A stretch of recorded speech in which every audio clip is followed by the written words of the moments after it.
Hi, Sofar Sounds. How you doing? Hello. My name's Laurie Bolger, and I'm a writer and performer, and I am speaking to you from my flat in North London, where I'm going to deliver you a set of poetry this evening. Thanks so much for having me. It feels really amazing to be doing this, and yeah, wherever you are in the world, I hope I hope the world's treating you kindly, and I hope that you've just got a nice flash on my microphone there. And yeah, I hope that this brings you some joy. I'm going to be reading a mixture of poems, some from my poetry collection, which is called Box Rooms, and the new poems, which are hot off the printer, which is over there, just by the fridge. And yeah, I've got some new poems, some old poems. Thanks for being here. So I'm going to start with a poem called Mini Break. This poem is for anyone who sort of wishes they were on holiday, but then if you think about it, you could be on a mini break, and that could be really quite hit and miss for you. So in this poem, you wouldn't want to be on this mini break, because maybe you've gone on the mini break thinking you're going to have a really romantic mini break, and then you actually realise that mini breaks are quite high pressure. And yeah, this is mini break. So maybe you'll feel happier not to be able to go on holiday yet. Mini break. The couple on the table next door have done this a million times before. When they lean over, you're suddenly a proud dog on a lead. They say, "You two make a lovely couple." You don't tell them how you nearly starved to death earlier when no one would decide on a restaurant. You don't tell them how you've watched way too many films, how you keep your disappointment hidden behind your sunglasses, how you've walked around in circles, neither of you daring to speak the language through worry of looking silly, or that you haven't had a proper poo for days.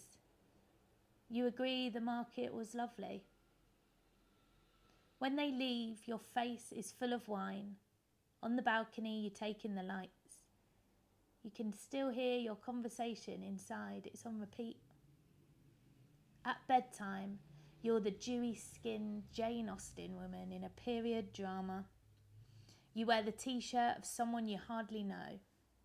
You get up early. You pick up a map. You walk stone cold around a castle.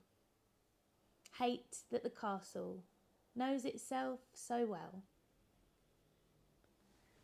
So count yourself lucky you're not on that mini break. Let's have a poem about plants. Okay, cool. So this is a new poem about plants called Plant Shop. He tells me about these tiny worms that will eat the flies in my houseplants. Millennials love their houseplants, I say with a smile. He writes the name on a beige recycled piece of card, caring for your plant, stamped, tells me to check Amazon. I tell him, if you give a depressed person a plant, it can give them hope. I buy a plant, to be polite. I'm anxious all my plants have flies. I'm worried the whole world is falling apart, and it isn't very Buddhist to squash flies with your bare hands, is it? Snap, just like that. Millennials are buying cheap clothes with comforting words. Millennials are dreaming strangers into happily ever after. Millennials are making a house look just like the picture. Snap, just like that. No one is posting pictures of their flies. Somewhere someone is Googling where to buy tiny worms cheap. Okay, let's do another new one. It's nice to read new things, you know. So this is on Netflix. On Netflix, a woman is moisturising her elbows while her husband lays in bed, mumbling in his sweats. That's just something based on a tweet that I saw. Oh, so current. So yeah, wherever you are, cheers. Whatever time it is, cheers. I'm going to read another new one, and then I might delve into some older ones. And this is called Pom Pom. I've always taken my joy out with the bins. I've always picked the saddest shell in the gift shop, held it to my ear in the short stay car park. I let you pick a light. like all the other lights, inoffensive and straight. I kept turning it off and on when you left. I brushed a decade of dust from its shade, held it squashed to my chest like a cat in a cul-de-sac. We made a den once. Do you remember the table, burgundy bedsheets, crystal-like and cold? I buy some Pom Poms from a cute girl on Etsy. She's standing in front of a cottage, all duck egg and sun. I take a plastic glue gun and stick balls of plastic, pastels around the edge. Little cheerleaders. Good for you, say the women when I post a picture on the internet. Good for you, they say. Good for you for making the best of an old thing. Bit of upcycling for you. So I'm going to delve into the book and read you a poem called Carrot Mash. So carrot mash is a comfort food. You might have your own comfort food, whoever you lived with, maybe cooked you something if you were ill or you needed perking up, whoever made your comfort food, massive respect to them, whatever it was. Maybe you can post it in the comments. And yeah, I'm going to read you this one, which is carrot mash. I tell you that I'm going to cook us a nice meal tonight, right? Like a kind of rescue remedy stew scenario, some sort of stodge. Like carrot and swede mash. I say, I'm going to get some vitamins inside us. You know, I'm really going to perk us up. So I asked the bloke in Sainsbury's with the gelled ginger hair and the orange fleece. He's reducing bags of broccoli out the fridge. I go, excuse me, I don't know if you can help me. I'm actually looking for carrots. Yeah, we haven't got any. He goes, sorry. You're joking, I go. I say, I only need like 3 or something. Can you not even check out the back or anything? It's when he suggested parsnips. In the nicest possible way, that's not the same, I say. And then snot runs down my chin. And I look and I see that they sell star anise. And I'm like, how the hell can you possibly have star anise and no sodding carrots? I've lost it. I've lost it in the veg aisle. So just in case anybody wants a lost it in the veg aisle on a tote bag, which I know is what you were thinking you needed in your life, then I have got that covered for you. And I've shipped these lost it in the veg aisle tote bags all over the world. So if anybody would like one, yeah, you can visit my shop. And yeah, I'm going to keep going with some poems. I think I'm going to do this one next. So this is a poem called Dribble. And the reason that I've got a poem called Dribble is because where I used to live, there was a night that I was coming home and I'd done a Sofar Sounds gig actually. And I remember because I had some cans of beer in my bag left and I was on the tube home and there was a guy and he was sort of in a real state, dribbling all over the floor. And you know, you always get sort of one person, like, you know, on the subway or metro or tube or whatever. And everyone just ignores them because we live in a city where there's too many of us and sometimes we don't really trust each other and we sort of will look up at like the map and like, pretend we don't know where we're going, even though we do because we do the journey like every day. And I remember this guy eventually said, where you going, mate? And he was like, I'm getting off. And he said my stop. And I was like, great. So I said, okay, I'm going to help you get home. Where do you live? And he was like, I live down the hill next to the betting shop. I was like, okay, let's go.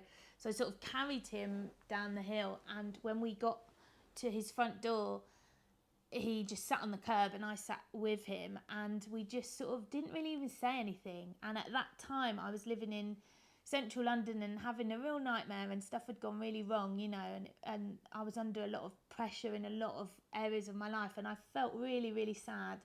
And I remember him just sort of like leaning on me and me leaning on him and feeling almost like he was doing more for me than I was for him that night by just being a person there.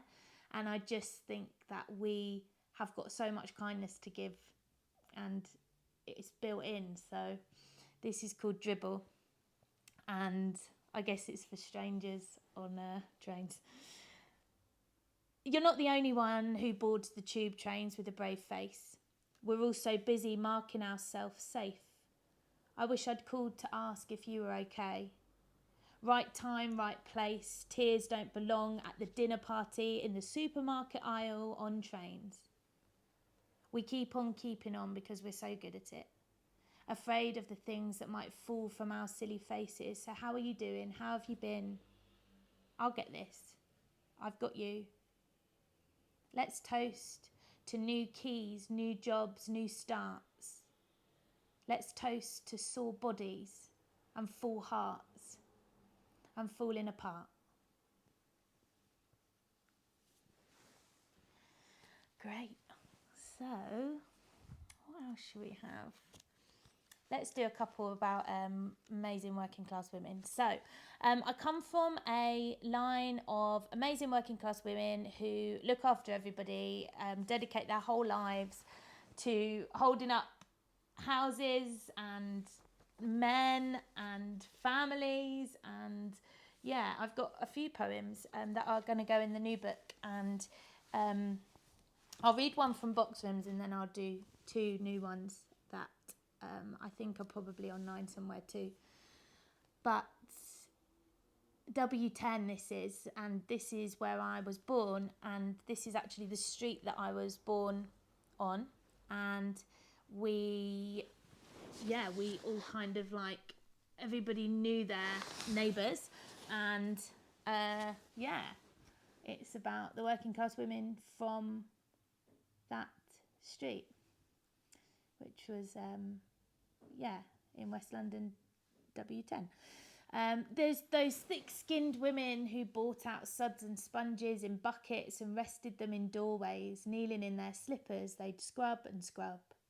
It was all about keeping the modest porch dirt-free daily, looking well. The old dears of W10, so much pride.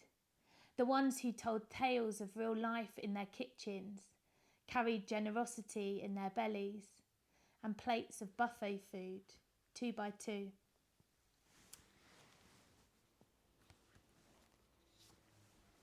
Her indoors. Sometimes I move that silver ring from one finger to the next to see what the word wife might look like, what it would mean to love someone to their bones, to keep dinner in the oven and keep it warm for years, put garden fences on my Christmas list and keep that list tucked under the takeaway menus. And when I'm kissed, I would ask what you want in your sandwich. And let's say it's you who kissed me, you who goes off first thing to sell pensions from a briefcase, while I make waving from square windows and art. I'll keep my past in the drawers, write letters to the back of the oven, sew my wishes into the sides of your vests. And I'll dance in the kitchen, I'll cry in the bath. I'll always get us a lottery ticket when I go out for the milk.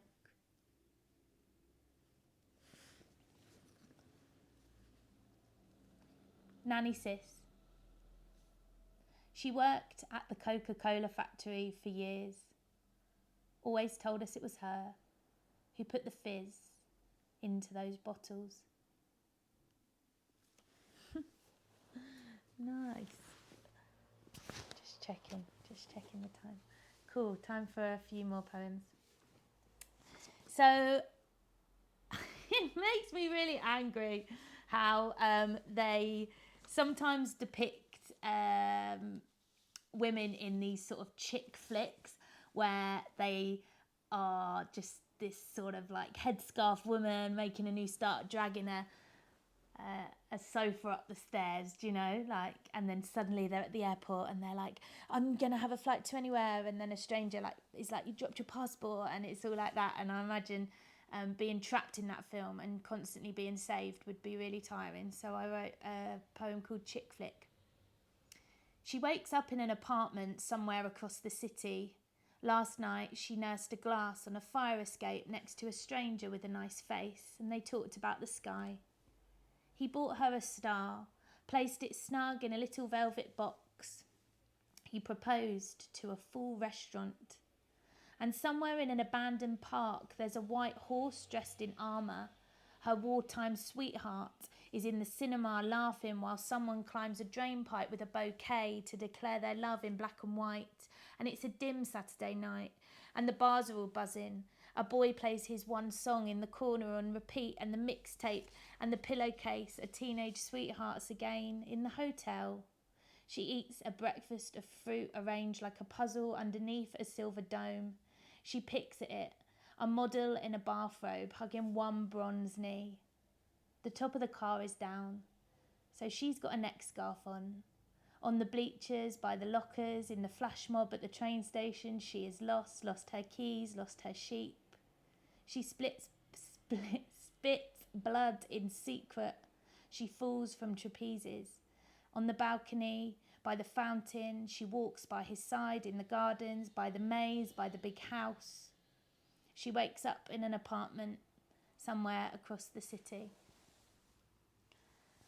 So, yes, that's quite a new one. And I'm exploring, I think, the idea of the reality of what it's actually like to be a single millennial, and how they show it on the telly. And there's some very empowering things, but also, it's it's quite different, isn't it, when you're trying to make it work in the concrete. And wherever you're living at the moment, sending you really good vibes. And I think I've probably got time for maybe a couple more short ones, and then I'll let you get on with your lives. But thank you again, Sofa, for having me. I think you are amazing. Okay, what should we do? Pubs? Should we do pubs, or should we do London? I might do a couple I don't normally read. Okay, so this is called Wheelie Bins. You are parachute eyes and fingertips, and let's not talk about this now. We are 10 green bottles sitting on a wall. Let's drink down all the booze in Bristol. In your museum bedroom, I tried to fasten us together, just to see if we could hold past 24 hours. We're the ice tray not quite set. We're awkward morning conversations and heavy bags on doorsteps. We are queuing at the bar. Tonight, it's flutters of temper over nightcaps. And us two, Rosie, would rather do this than be on our own. Do you remember falling light and letting go? Do you remember grass and potions and rabbit holes? Rounds of messy roulette, losing it all to the dance tent. I could get that megabus home. I could make us float. I could throw my shoes across the room at you, like they do in the soaps. Thinking of everyone's different soaps, like all over the world. So interesting. Okay, so I'm going to end on a poem called Bricks. I love this poem. It's actually part of two, so let's do both. So one is called Tables and one is called Bricks. And the book is Box Rooms, because I think I'm obsessed with these little boxes that we live in and how we have to make it work, and how we're just like these little theatres, and it's kind of amazing, really. I think we're amazing. So this is Tables and then Bricks, and then see you later. We are all Edward Hoppers here, painting pictures of ourselves. It's okay, I say. I'm just waiting for someone. The room is packed full of dim-lit couples chatting away across wobbly tables. At the door, you wipe your feet. There's nothing I like more than watching you, looking for me. Bricks. London Bridge is iced tonight. I puff warm air in tiny clouds as I pass the dusty underground. I like being on my own down here, watching the night walkers in pairs pointing at the boats on Father Thames, star dippers, submarines and pirate ships. The city lot are thick with coats, all darting down side streets as speeding cars look like gold red beads on a necklace. And all those grey bricks, the box rooms balanced on box rooms. Do you remember when we bought that flat pack home? When it was all in bits? It was all in bits and we built it. And that's the last poem in the book, and I think it's going to be my last poem of tonight. Hopefully I'll be doing some more sets like this, and hopefully you're okay, and I'll speak to you on the internet and see you soon as well. And thank you, Sofar, for having me. I think all the social media stuff is being taken care of. So I'll just sit in my little writer's den next to my fairy lights plants and wish you well, loads of love, and I'll see you soon.